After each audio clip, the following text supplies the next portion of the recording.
So welcome to Meet the Pros. Today we're going to be talking about a very interesting topic. As we move into 2021, we're going to be talking about how to break away from the pack.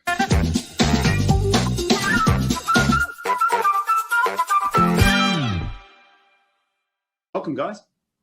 Thank you. Thank you, David. Thanks, David. Maybe we'll go over to George. Welcome to the call, George. Thank you, David. Look, 2021 has the advantage that the budget from last year handed down in October was very pro R&D, pro innovation. So this year it's time to break out all the stops to make sure that you're doing as much innovation as you can. So you're in that space of R&D, right? So maybe you need to explain to people what you do. So I help people who undertake R&D to ensure that they're making the most of government incentives to do that R&D in Australia and make the most of the incentives that are provided by the government.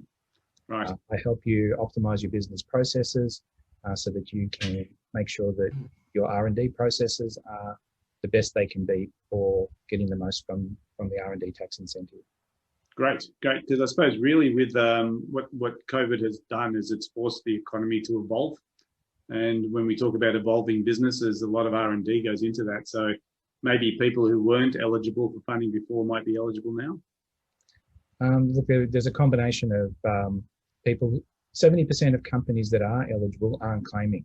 Wow. So there's a lot of people out there that could be claiming, and the climate is right to get that extra funding that you need to get your R&D done.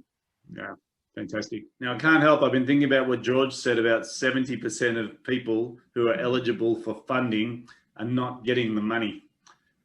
Tell me more about that, George.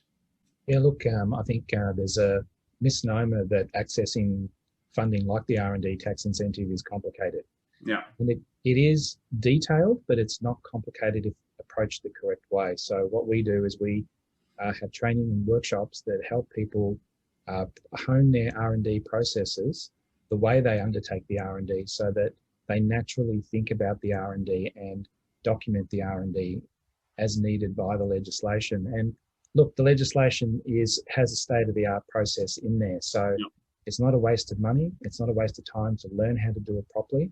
But it also means that if you're conducting the R&D correctly, you're going to claim the most and get the most benefit out of the R&D tax incentive.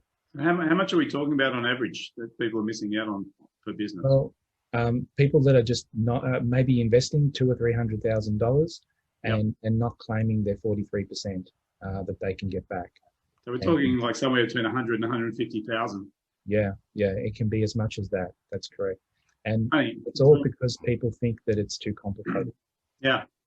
And you know, what we're talking about here is literally money that you're leaving on the table. You don't have to generate another sale. You don't have to do anything differently. You're already doing the R&D. It's just that you're not claiming it or you're not putting an application in. Is that right? Yeah, that's exactly right. So if you're doing something, developing a process, a product or a device or a system, and you're taking risk, you're doing something that you can't look up on the internet, find out how to do it, you're generating new knowledge, and it requires experimentation. In other words, you're not going to get it right first time.